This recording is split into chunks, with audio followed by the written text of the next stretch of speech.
Est-ce un ordre demandai-je. C'est un ordre, fit le ministre. Le président veut que l'on vende à M. Tocard. Même si M. Tocard n'est pas le mieux-disant? Vous saurez bien trouver des raisons pour justifier l'élimination des offres concurrentes. Je vous le dis, c'est un ordre. Si c'est un ordre, monsieur le ministre, je souhaiterais, dans le cadre des bonnes pratiques administratives, que vous me le donniez par écrit. J'appliquais là une technique de mon père. Exiger un ordre écrit, ne jamais se laisser intimider par une instruction verbale, nier plus tard, et dont la responsabilité vous est attribuée.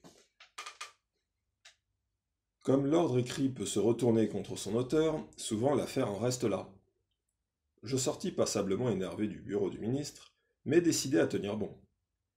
De retour dans mon bureau, je reçus un autre coup de téléphone de Janvier Totokba. Il était en route pour mon bureau. J'acceptai de le recevoir.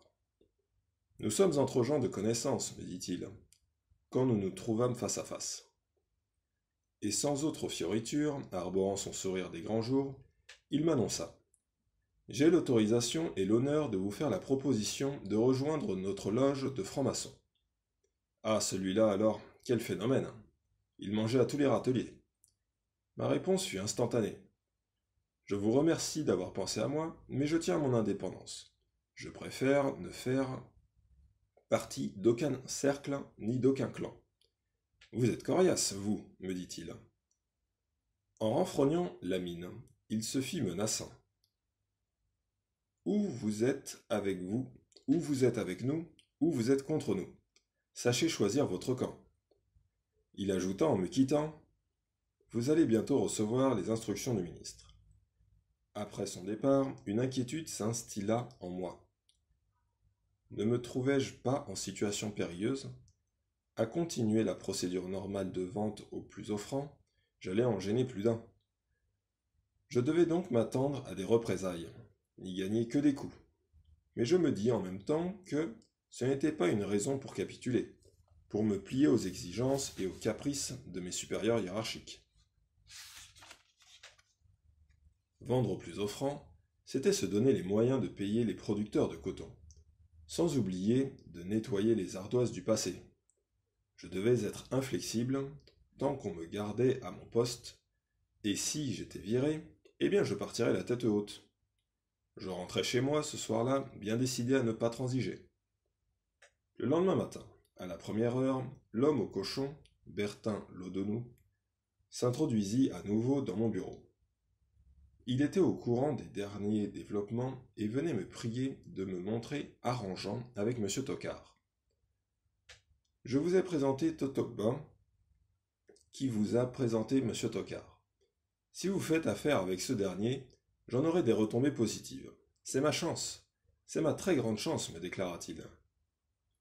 Installé comme à demeure, il semblait dire « Je ne partirai d'ici que lorsque vous aurez conclu avec M. Tocard ». Je dus le brusquer pour le faire partir de mon bureau. À midi, arrivé chez moi, je reçus plusieurs coups de fil de gens que je connaissais et qui avaient été contactés par M. Tocard. Bigrement entreprenant ce M. Tocard. L'homme s'était renseigné sur mes parents, sur mes amis.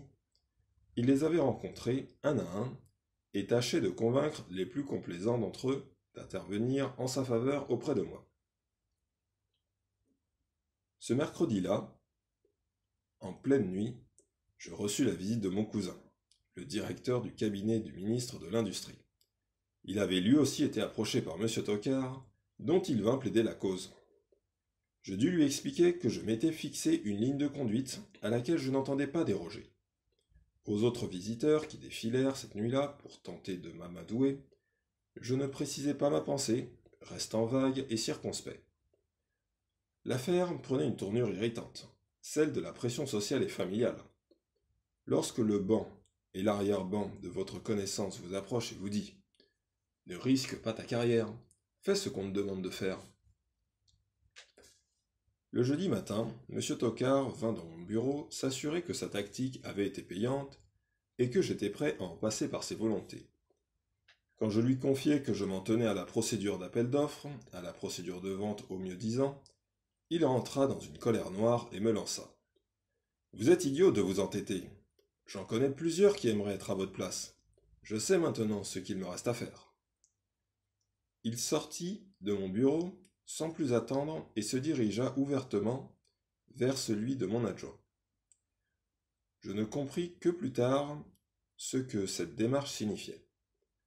Sur l'heure, je n'avais qu'une préoccupation, boucler le dossier sans faux ni fausse manœuvre. Notre administration, alors tatillonne, couvrait de comités et commissions les moindres décisions. Nous vivions sous un régime où les cadres, atteints de réunionnite, étaient conviés à faire montre de servilité collective envers le pouvoir. Un comité devait se réunir le vendredi pour sélectionner le ou les acheteurs de coton.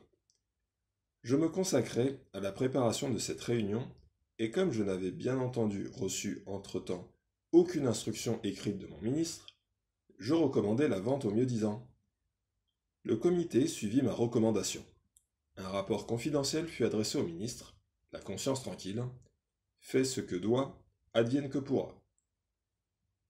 Je retrouvai les miens pour un week-end mérité et paisible. Je ne me doutais pas que M. Tocard, tel une araignée qui a tendu sa toile, guettait sa proie, sa prochaine victime.